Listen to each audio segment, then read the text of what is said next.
अस्सलाम वालेकुम। कैसे हैं स्टूडेंट्स, आप खैरियत से हैं? सबसे पहले मैं सॉरी करूंगा कि आज मेरे पास वाइट बोर्ड की सहूलत मैसर नहीं है, तो लिहाजा आपके पेपर करीब हैं और शदीद मसरूफियत के बावजूद जो है मैंने टाइम निकाला है और आज हम डिस्कस करेंगे द ओल्ड मैन एट सी। इसका जो मल्टीपल चॉइस क्वेश्चन है, मल्टी क्वेश्चन जिसे हम कहेंगे, कि कोई भी क्वेश्चन, चूँकि इसमें से 20 मार्क्स के क्वेश्चन आते हैं, तो इसमें से कोई भी क्वेश्चन है तो आप ऑलमोस्ट यही लिखेंगे। को बहुत ज़्यादा अगर टिपिकल क्वेश्चन है तो आप इसमें थोड़ी सी चेंजिंग करेंगे। तो ये बड़ी स्ट्रगल और मेहनत से मैंने तैयार किए हैं क्वेश्चन। Let's see it. तो मल्टी क्वेश्चन है। इस नावल में से या तो कैरेक्टर पे क्वेश्चन आता है, जिस तरह ओल्ड मैन का कैरेक्टर है, मार्लिन का कैरेक्टर है, मैनोलिन का कैरेक्टर है। और एक बात और याद रखें कि अर्नेस्ट हेमिंगवे का जो हीरो है उससे कोड हीरो कहते हैं। वो लिटरेचर की दुनिया में जो है वो कोड हीरो के नाम से जाना जाता है। तो मल्टी क्वेश्चन हम देखते हैं। मैं आपको साथ साथ ये समझा भी देता हूँ और मैं पहले ही बता रहा हूँ कि डिस्क्रिप्शन में मैं इसका लिंक दे दूँगा। इस पे बाकी भी मेरे लेक्चर पड़े हुए हैं, लेकिन इसका लिंक मैं दूंगा तो ये पूरा जो 2 पेजेस का क्वेश्चन है ऑलमोस्ट, ये आप डिस्क्रिप्शन में आपको सही क्लियर नज़र आएगा। तो इसे हम शुरू करते हैं। मैं फिर से बता रहा हूँ कि कोई भी क्वेश्चन आए तो आप इस क्वेश्चन को लिख सकते हैं। 100% तो मैं नहीं कह सकता, अगर इसमें आप थोड़ी बहुत चेंज करेंगे, लेकिन क्वेश्चन जो है वो almost each and every level of question उसको मीट करेगा। Let's see it. The old man eight the sea is a world famous novel with leading theme of struggle.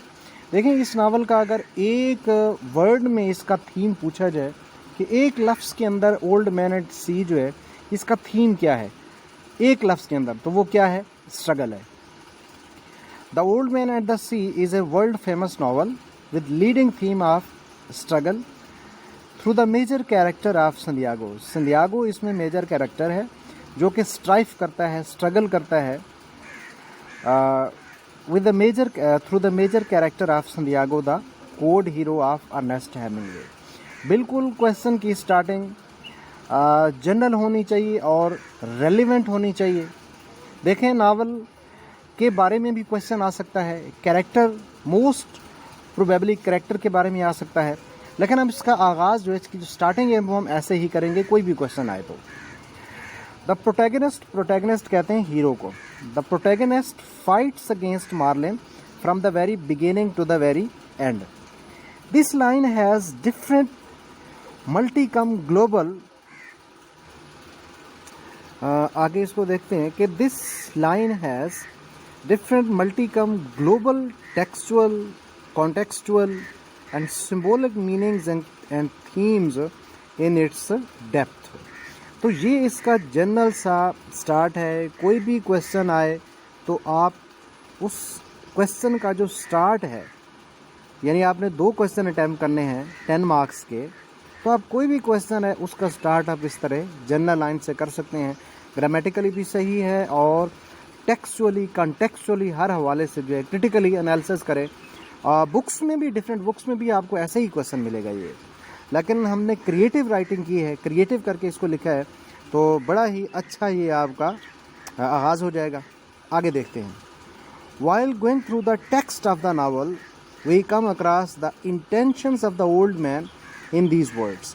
के old man and the sea जो novel है, इसके text को पढ़ते हुए we come across, यानी वी कम टू नो, हमें पता चलता है द इंटेंशंस, इरादों का, of the old man and the sea, of the old man के इंटेंशंस का हमें पता चलता है इन दीज वर्ड्स। कौन से वर्ड्स में? अब देखें ना, वो कितना उसका इंटेंशन क्या है, उसका रेजोल्यूशन क्या है कि a man can be destroyed but not defeated.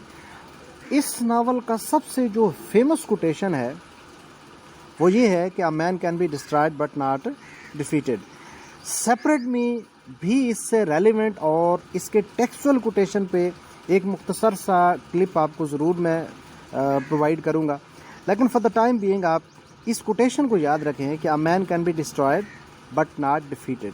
ये जो कोटेशन है ये क्रक्स ऑफ द नावल है, ये सोल ऑफ द नावल है। पूरा नावल जो है वो इस कोटेशन पे जो है वो बेस करता है। A man can be destroyed but not defeated. Each and every line of the novel conveys the message. और क्या मैसेज कन्वे करती है, इसका हर वर्ड, इसकी हर लाइन जो है conveys the message of struggle against seen and unseen forces of nature in the form of marlin, sharks, sea, storm, etc. तो उसकी स्ट्रगल जो है वो किसके अगेंस्ट है, ये फोर्सेस जो है मैंने सीन एंड अनसीन लिखी हैं।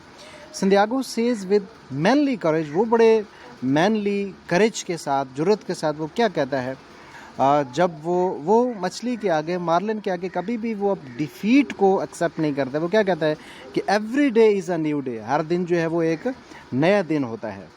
देखें स्टूडेंट्स, क्वेश्चन थारोली जो क्वेश्चन है वो कोई भी जो आप आंसर लिखते हैं वो रीड आउट नहीं होता है। क्वेश्चन का जो आउटसेट है, क्वेश्चन का जो स्टार्ट है, वो आपने बेहतरीन करके लिखना है, रेलिवेंट लिखना है, टेक्सचुअल टच देना है, जिस तरह हमने इसमें कोटेशन भी एक डाला है, और बिल्कुल क्रिटिकल एनालिसिस के हमने इसमें सेंटेंसेस डाले हैं। अब देखें ना, यहाँ पे every day is a new day, इसके बाद कुछ डाट्स आपको नज़र आ रहे हैं। यहाँ पे आप कुछ भी लिख सकते हैं, जो क्वेश्चन आप डील कर रहे हैं, जो क्वेश्चन आप अटैम्प्ट कर रहे हैं, उसमें से कुछ आप यहाँ पे अपनी मर्ज़ी से लिख लें। उसके बाद आप इसको कंक्लूड कैसे करेंगे कि in simple wording we can conclude the novel with the following words. अब इन वर्ड्स के साथ हम नावल को कंक्लूड कर सकते हैं। कौन से वर्ड्स हैं जी? If you can not fly then run. ये कैन नॉट, इसमें देखें तो ये कैन नॉट सेपरेट नहीं लिखा जाता है, इकट्ठे लिखना होता है। If you can not fly then run, अगर आप उड़ नहीं सकते तो दौड़ना चाहिए। यानी ये स्ट्रगल का थीम है। जो क्वेश्चन हमने शुरू किया था उसको हम वाइंड अप कर रहे हैं। If you can not fly then run, if you can not run then walk, if you can not walk then crawl, but keep on moving towards your goal. आप किसी और तरह भी इसको वाइंड अप कर सकते हैं, लेकिन ये जो क्रिएटिव सी इसकी लाइंस है, यानी इसका थीम जो है वो इन लाइंस में हिडन है और रेलेवेंट भी हैं, बिल्कुल उसी को ये क्रैक्स है, उसको कंक्लूड कर रही हैं क्वेश्चन को। तो डियर स्टूडेंट, ओवरऑल आप इसमें देखा जाए तो इस नावल के जो क्वेश्चंस हैं, एक तो इसमें आपने मैंने इस पे स्पेशल क्वेश्चन में, डिस्क्रिप्शन में आपको लिंक भी मैं दे दूंगा, वो आपने ज़रूर देखना है।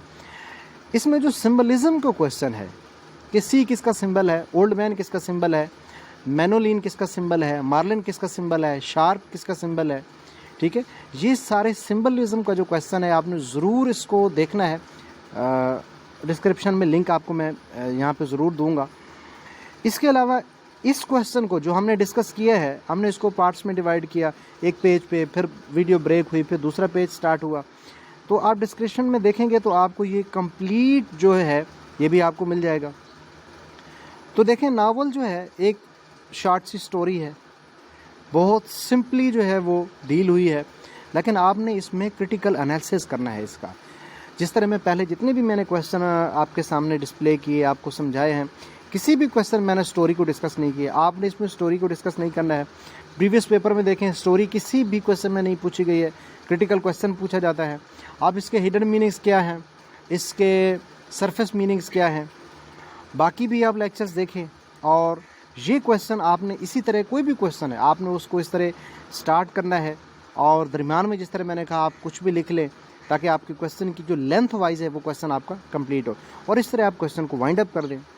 अब देखें, ए पेपर को अगर ओवरऑल देखा जाए तो यार 5 क्वेश्चन आपने अटैम्प्ट करने हैं, कोई इतना बड़ा इशू नहीं है। सिलेक्टेड सिलेबस आप प्रिपेयर करें, क्योंकि आपके पास टाइम बहुत कम है, और इस तरह आप क्वेश्चन को स्टार्ट करें और ऐसे ही क्वेश्चन को आप वाइंड अप करें।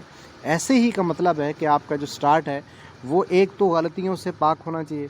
गलतियाँ, एक टेंस स्विच नहीं करना आपने, दूसरा आपने कटिंग नहीं करनी है, ग्रामर को सही रखना है, यानी आपका जो स्टार्ट है वो सही होना है, जिस तरह कि आपने इस क्वेश्चन में देखा। और रेलिवेंट, हमेशा क्वेश्चन को रीड आउट करते रहें, जिस तरह आपने इस क्वेश्चन में देखा है कि सारे सेंटेंसेस हमारे रेलिवेंट हैं। बाकी इंशाअल्लाह मैं कोशिश करूँगा कि मैं आजकल बहुत ज़्यादा बिज़ी हूँ, इसके बावजूद भी मैं कोशिश करूँगा कि आपको मैं कम से कम कुछ क्वेश्चन जो है वो प्रोवाइड कर दूँ।